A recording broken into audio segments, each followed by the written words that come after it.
Kwame. At the 2001 NBA draft, the Washington Wizards used the first overall pick to select a high school player. 6 feet 11 inches, 270-pound Kwame Brown.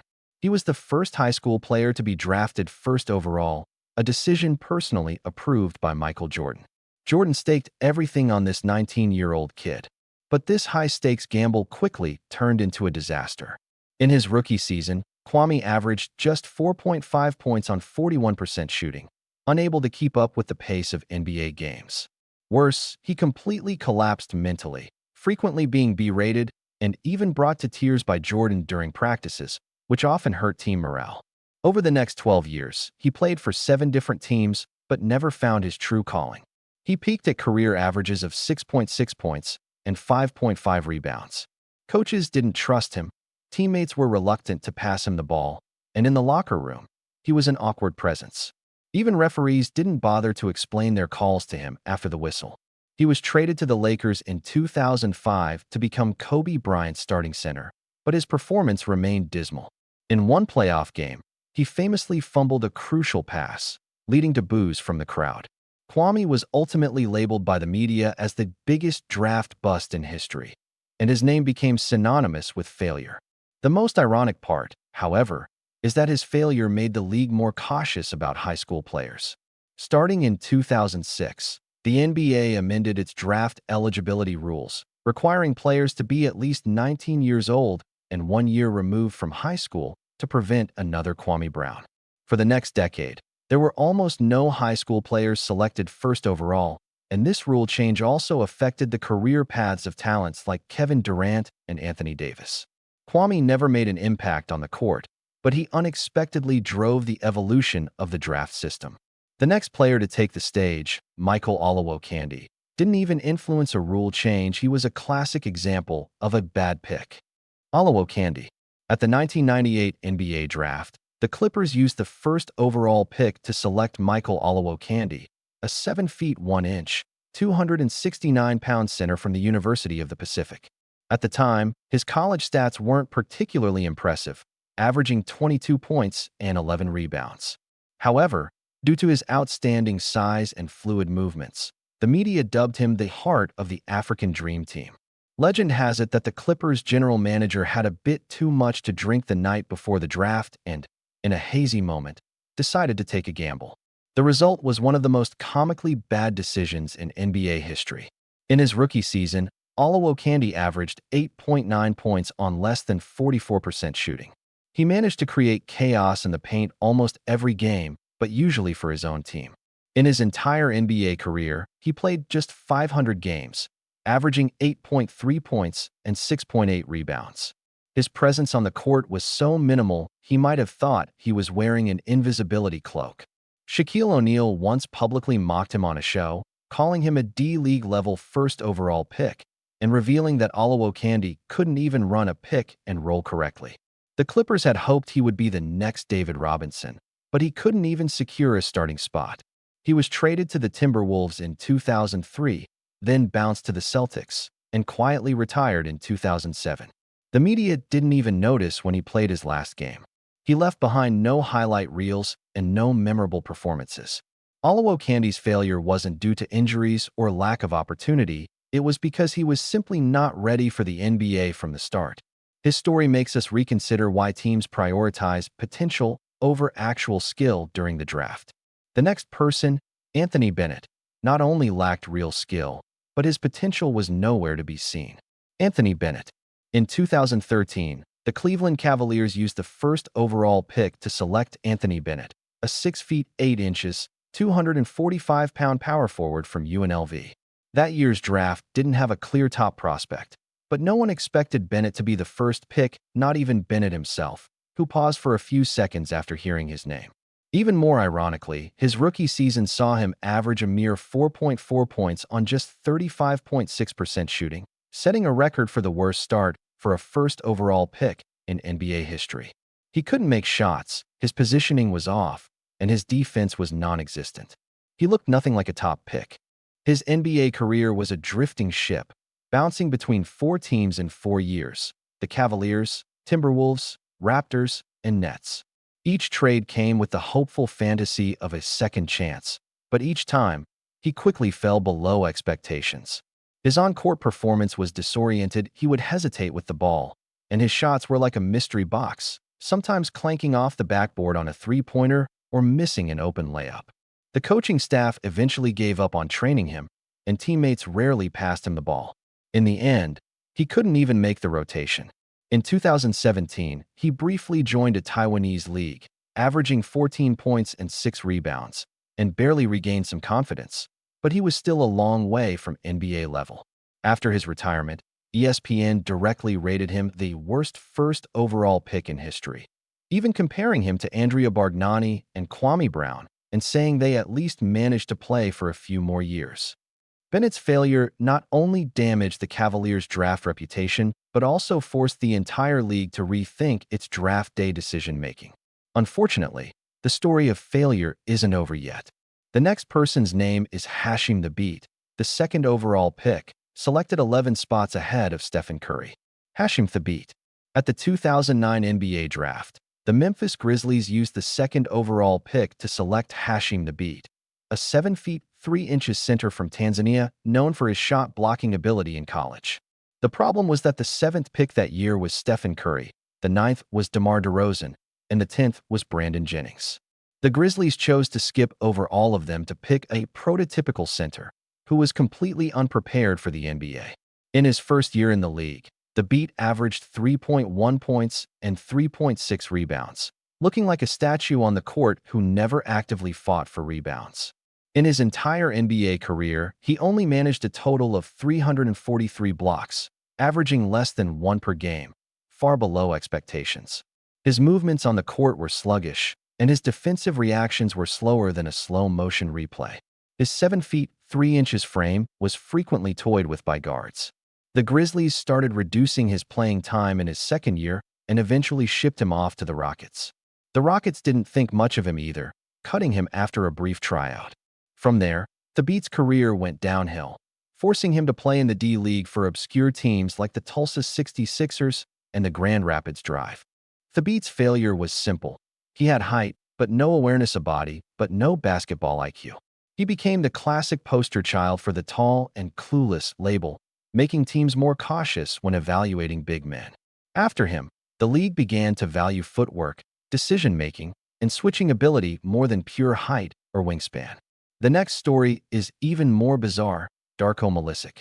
He was drafted before Dwayne Wade and Carmelo Anthony and won a championship ring without contributing.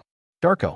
The 2003 NBA draft is known as the Golden Generation, with LeBron James as the first overall pick, Carmelo Anthony as the third, Dwayne Wade as the fifth, and Chris Bosh as the seventh. All of them became future Hall of Famers. Amidst this group of talents, the Detroit Pistons used the second overall pick to select Darko Milicic, a 19-year-old European big man. The Pistons hoped he would be the Eastern European Kevin Garnett, but in his rookie season, he played in only 34 games, averaging 1.4 points, and was completely relegated to the end of the bench. In 2004, the year the Pistons won the championship, Darko played less than 160 minutes all season and was barely on the court during the playoffs. Yet he was lucky enough to receive a championship ring. He became one of the few players in NBA history to win a championship from the bench, and that ring became the most prominent achievement of his professional career. Afterward, he bounced around to the Magic, Grizzlies, and Timberwolves. With each team, he was still seen as having potential, but he never fulfilled it. In his 9-year NBA career, he averaged 6 points and 4.2 rebounds and had very few games with 20-plus points and 10-plus rebounds.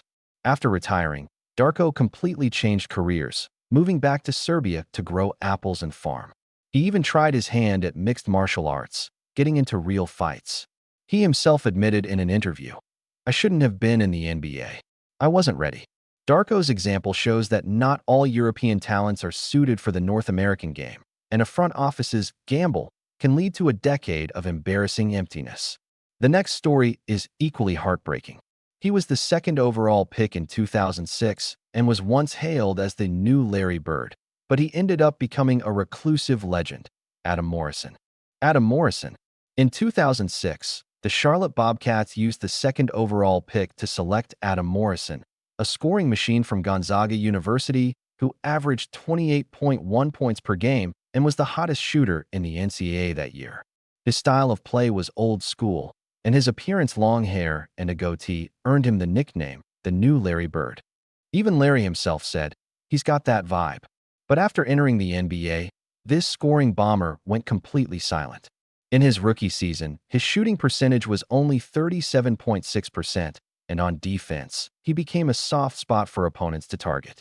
He lacked NBA-level explosiveness and lateral quickness.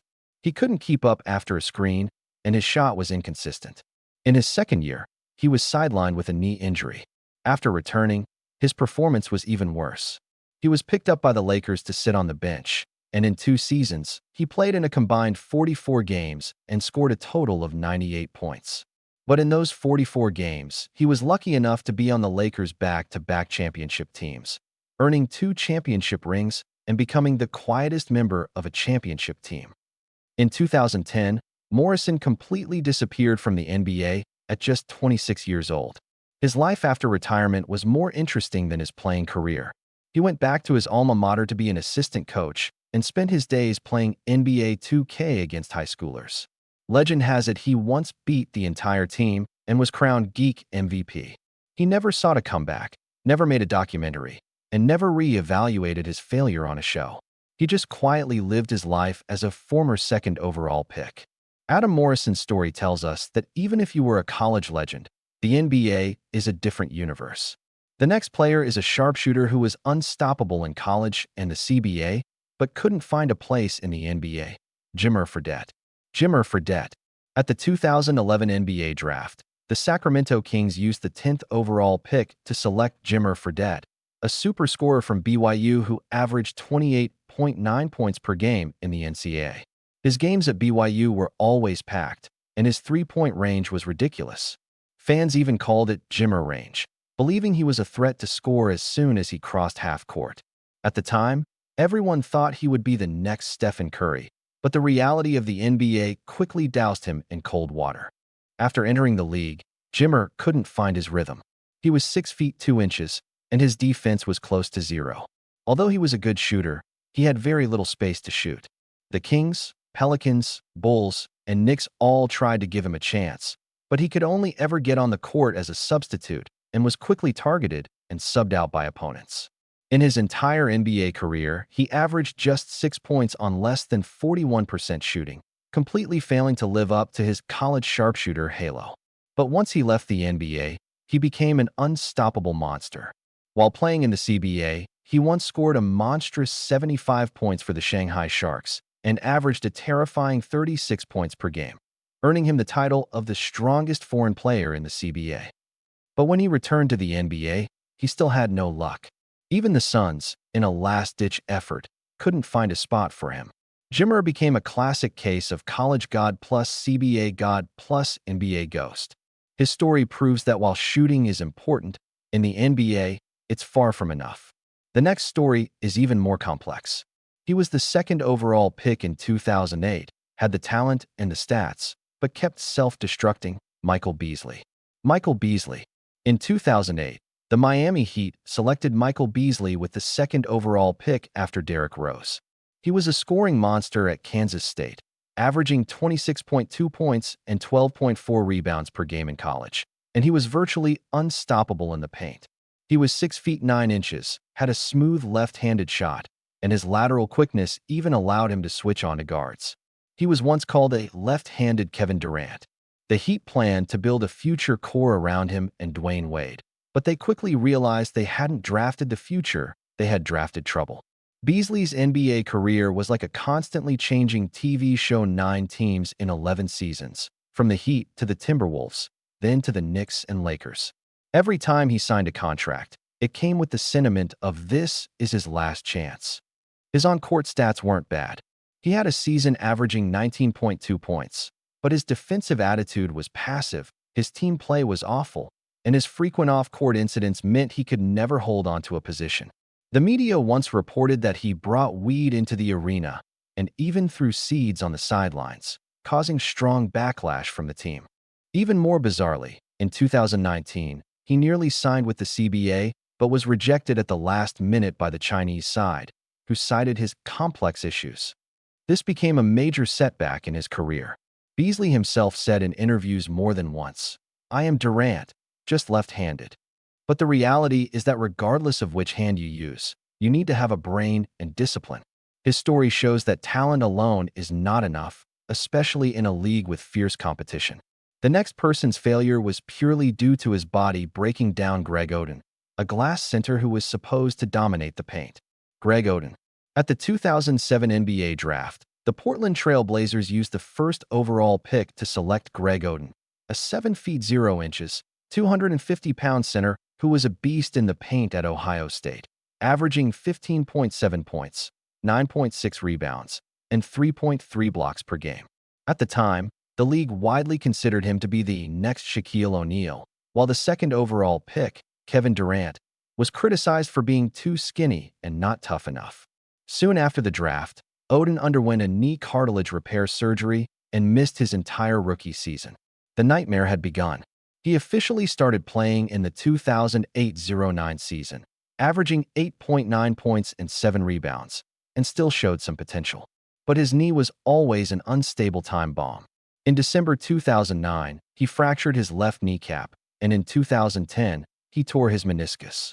He had a total of 3 major surgeries that completely shattered his career. He played in only 105 games in the NBA, averaging less than 20 games per year. The public called him a once-in-a-millennium glass man, and he himself said, "I apologize for this body." Oden never lacked skill. In his limited appearances, he had a big double-double of 24 points and 15 rebounds and had dominant performances with back-to-back blocks. His problem wasn't his technique, it was his body betraying his dream. He later tried to make a comeback, briefly joining the Heat for 23 games, but he couldn't maintain his form. He eventually returned to his alma mater to be an assistant coach, staying in the basketball world in a different way. Greg Oden didn't truly fail, he just lost to a fate he couldn't control. The next first overall pick we're going to talk about also didn't live up to expectations, but this time, the problem wasn't injuries.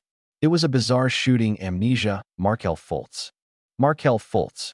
In 2017, the Philadelphia 76ers used the first overall pick to select Markelle Fultz, a 6 feet 4 inches guard with a 6 feet 11 inches wingspan, who was seen as the cornerstone of the team's future point guard position.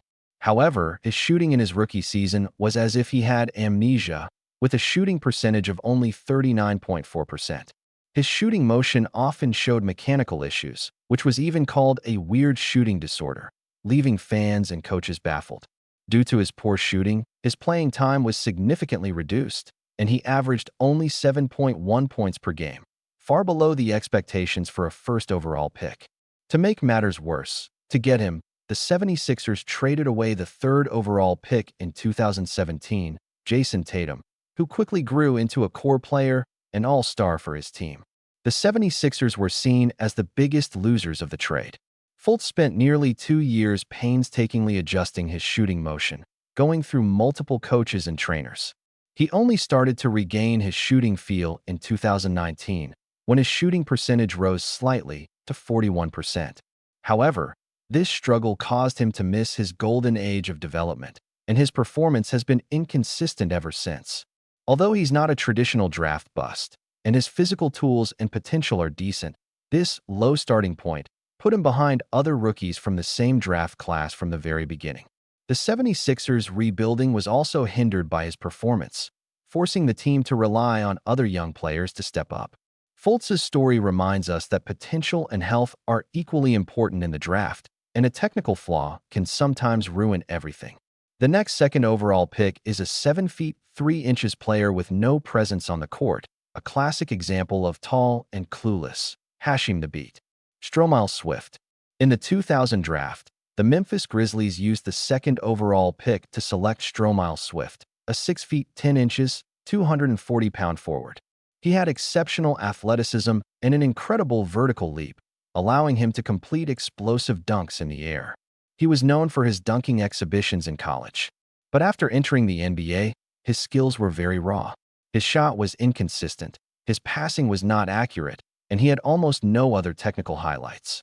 In his first 5 years in the league, Swift bounced between four teams: the Grizzlies, Thunder, Warriors, and Magic. He never found a stable position. Coaches described him as a dunking machine, a tactical black hole, because he often ran the wrong plays and had glaring defensive lapses on the court. While his highlight reels featured spectacular dunks, he was often targeted and limited by opponents in games. After retiring, Swift chose to transition to a coaching role, where he's done quite well. He used his extensive game experience to help young players improve their physical and mental state. His story shows that while talent is important, skill and basketball IQ are what truly determine the height of a professional career. The next story is about a player who was once hailed as the #1 high school player in the country, but ruined his future by faking his age: Shabazz Muhammad. Shabazz Muhammad. In the 2013 draft, the Minnesota Timberwolves selected Shabazz Muhammad with the 14th overall pick. He was once the #1 high school player in the nation, a 6 feet 6 inches forward who averaged 15.9 points in college with a consistent outside shot. He was considered a future scoring weapon. However, his halo was severely diminished by a scandal. It was revealed that he had faked his age and was actually 2 years younger than he had registered. This age faking not only damaged his credibility, but also affected the trust of the team and fans. In his peak NBA season in 2015-16, Muhammad averaged 13.5 points, a decent performance, but he never became a true core player. Frequent injuries and defensive weaknesses prevented him from ever consistently improving. Even more regrettably, at 24, he was marginalized in the NBA and was not re-signed. 2 years later, at 26, he chose to continue his career in the CBA, trying to find his basketball feel again. Muhammad's story became a classic case of age faking, reminding the league to strengthen its draft investigations and player integrity checks, and warning young players to be honest with themselves. Teams wasted a lot of resources because of this false information, and he himself lost the opportunity for a long-term career in the NBA. The next person we'll talk about is Nikoloz Tskitishvili, who was hailed as the Eastern European KG in 2002 but had a dismal performance. Nikoloz Tskitishvili. In 2002, the Denver Nuggets used the 5th overall pick to select Nikoloz Tskitishvili from Georgia, a 7 feet 1 inch, 245-pound big man who was hailed as the Eastern European Kevin Garnett. The Nuggets hoped he would become the future cornerstone of the team, especially valuing his agile movement and outside shooting ability. However, reality was a slap in the face. In his rookie NBA season, he averaged only 2.9 points, and his shooting percentage was extremely low. His shot was even described as having the touch of throwing rocks. On the defensive end, Tskitishvili's performance was even more speechless. He was often easily beaten by opponents. His movements were so slow, he looked like he was sleepwalking. In his entire NBA career, he only made 27 three-pointers, and most of them came in garbage time. His performance not only failed to meet expectations, but also became a classic case of draft reports being deceptive, disproving all the analysts and scouts who had praised him beforehand. The team's patience with him quickly ran out, and he was traded and cut within a few years, disappearing completely. His failure exposed the huge risks of relying on potential projections in the draft, reminding teams not to be fooled by physical appearance and flashy data. After him, the Nuggets started to pay more attention to comprehensive evaluations and actual ability, instead of blindly following the halo of overseas players. Next, let's talk about a supremely talented first overall pick who refused to shoot: Ben Simmons. Ben Simmons. In 2016, the Philadelphia 76ers used the first overall pick to select Ben Simmons, a 6 feet 10 inches Australian point guard with a 7 feet 2 inches wingspan. He had elite court vision and defensive ability and was given a lot of responsibility. However, he had one fatal flaw: he refused to shoot three-pointers. Even in an era when three-pointers were the league standard, Simmons never tried to shoot from beyond the arc. In his rookie season, his three-point attempts were 0. In the 2021 playoffs, he only shot the ball once in 4 games. This extreme choice directly limited the team's offensive diversity. At the same time, his massive contract $177 million over 5 years did not translate into corresponding contributions. He missed many games due to injuries and mental health issues, and his confidence was so severely shattered that his teammates publicly questioned him about being afraid to play. Simmons' defensive stats were still excellent, but his offensive shortcomings made him one of the most controversial figures in modern NBA history. He is both a monstrous talent and a burden the team cannot rely on. This dual role makes him one of the most complex cases in the league, highlighting the demanding requirements for all-around skills in modern basketball. The Philadelphia 76ers missed their best chance to win a championship because of him, which also serves as a warning for draft evaluations. Next, we'll talk about a player from the same draft class with decent stats, but no one wanted him, Josh Jackson. Josh Jackson. In 2017, the Phoenix Suns used the 4th overall pick to select Josh Jackson, a forward from the University of Kansas who showed decent all-around stats in college, averaging 16 points and 7 rebounds. In his rookie season, his free throw percentage was only 63%, and he missed many free throws in crucial moments, becoming a weakness for opponents to exploit. The team hoped he would develop into a core defender, but his on-court performance was highly inconsistent, and he lacked stability and decisiveness. Soon after, the Suns gave up on him. Jackson bounced to the Pistons and Grizzlies, but he could never find a stable footing. To make matters worse, he was frequently in the news for off-court issues. He was arrested and jailed after a conflict with police over a child custody dispute. These negative headlines severely damaged his professional image. Although his stats weren't bad, and he had technical potential, his constant turmoil and mental issues made him someone league teams wanted to avoid. His story proves that while stats are important, personal character and mental fortitude also determine how far a professional career can go. Josh Jackson became a classic case of talented but unwanted, reminding teams that drafting is not just about skill, it's also about a player's character. The next player is another who didn't have a successful career in the NBA, but found a new home in Europe, Trajan Langdon. Trajan Langdon. In 1999, the Cleveland Cavaliers used the 11th overall pick to select Trajan Langdon, a guard known for his accurate three-point shooting in college. He was 6 feet 3 inches, but his shooting percentage in his NBA debut was only 41%. He played for the Cavaliers for 3 years, averaging less than 6 points, and his playing time was inconsistent. He could never shake off his bench role. Coaches described him as having solid skills but lacking explosiveness, while fans felt he didn't seize his opportunities. After being cut by the Cavaliers, Langdon moved to a European league, where he had great success, especially with CSKA Moscow, leading the team to a EuroLeague championship and winning the EuroLeague MVP award. He became a top star in Europe with his accurate shooting and consistent performance, giving his basketball career a second wind. After retiring, he successfully transitioned into an NBA front office role, becoming an executive for the Brooklyn Nets and participating in team operations. Langdon's story is a rare example of a player failure, front office success, proving that a basketball person's value is not just on the court. A different kind of glory in a professional career sometimes comes from the accumulation of wisdom and experience. Next, we'll talk about another talented player who was a high draft pick but failed due to injuries and management issues, Jonathan Bender. Jonathan Bender. In 1999, the Indiana Pacers used the 5th overall pick to select Jonathan Bender, a 7 feet 0 inches forward. This talented player, hailed as a point forward, had a rare combination of body coordination and scoring ability. When he first entered the league, he showed good potential and explosiveness, but knee injuries quickly became the nightmare of his professional career. He ended up playing only 262 games, and his career was severely limited. After retiring, Bender didn't give up. Instead, he used his intelligence to invent several training devices to help athletes improve their efficiency. These products eventually sold for millions of dollars.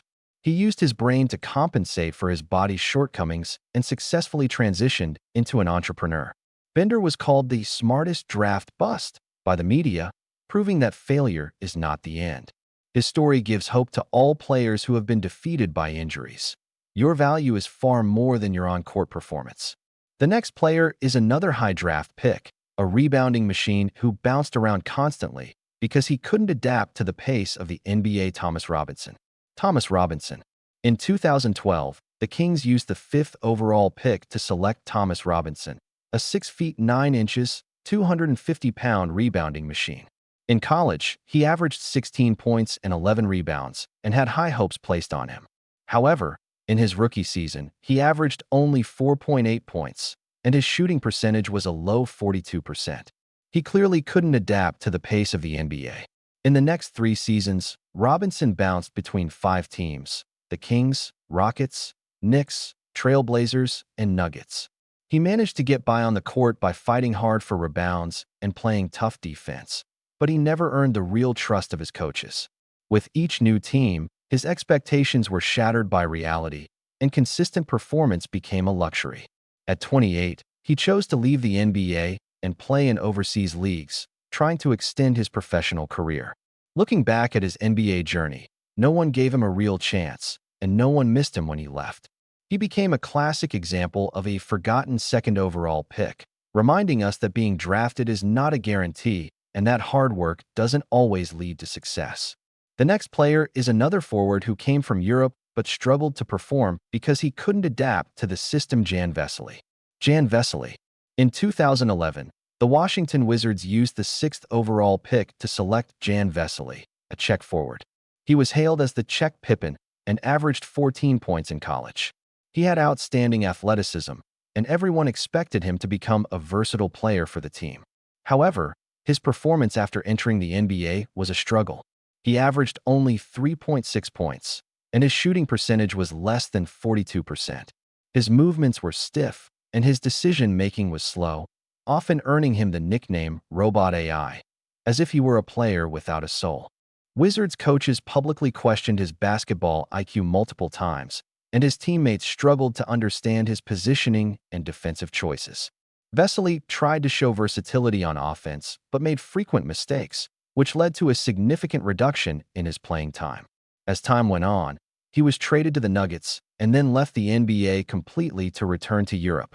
After returning to Europe, Vesely quickly got back on his feet, winning the EuroLeague MVP award and becoming the absolute core of his team. There was nothing wrong with his ability, he just couldn't adapt to the NBA's pace and tactical system. Vesely's story reminds us that skills and a good body are just the foundation, and culture and environment also determine a player's success. The next player is another point guard who also came from Europe with high expectations, but never fulfilled his talent: Ricky Rubio.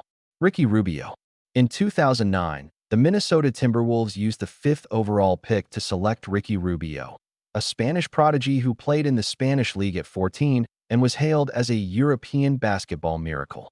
He was even drafted before Stephen Curry, a decision that caused a huge controversy, with many people questioning why the Timberwolves passed up on a future sharpshooter. Rubio's passing ability was spectacular, and he had excellent court vision, often making incredible assists. However, his shooting percentage was consistently low, with a career percentage of less than 41%. His three-point shot was especially inconsistent, with a rookie season percentage of only 27%, which became his most fatal flaw. Despite this, Rubio's excellent ball handling and defense gave him an impact on the court, but his lack of consistent scoring limited his chances of becoming an all-star. The Timberwolves and fans cheered for his potential and passing, but he never fully delivered. Rubio was called the most spectacular regret because the talent and charm he showed created endless expectations, but his flaws in crucial moments kept him from the top tier of point guards. This also makes us reflect. Sometimes a versatile point guard in the draft is not as valuable as a consistent shooter.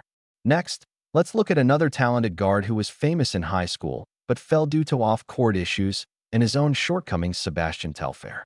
Sebastian Telfair. In 2004, the Portland Trail Blazers used the 13th overall pick to select Sebastian Telfair, a basketball prodigy from New York who was rated as the hottest high school player in the nation. He had a sharp playing style and strong court control ability. After entering the league, his rookie season performance was average, with 7.4 points and 4.1 assists per game. He barely held a rotation guard spot, and his start seemed decent, but his career quickly went downhill. Telfair's defense was lax. His shooting percentage was less than 40%, and he had frequent mental and off-court issues. To make matters worse, he was arrested for gun possession, and his time in jail caused his basketball career to collapse.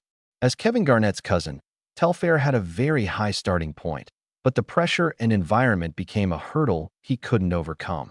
His story became a classic case of early maturity is the end point. He was once an exceptionally talented player, but was defeated by life. The league and fans once again realized that in addition to on-court skills, a young player's life management is also crucial. That concludes today's stories. The life trajectories of these basketball players tell us that talent and stats are only part of a professional career, and mindset, choices, and off-court life also determine the ultimate height a player can reach. Behind these regrets are countless moments that are worth our deep reflection. If you are also interested in these stories of basketball lives, don't forget to like, share, and subscribe to my channel. In the next episode, we will continue to explore those basketball stories that are just as exciting or just as heartbreaking beyond the spotlight. Let's get to know these familiar yet unfamiliar faces together.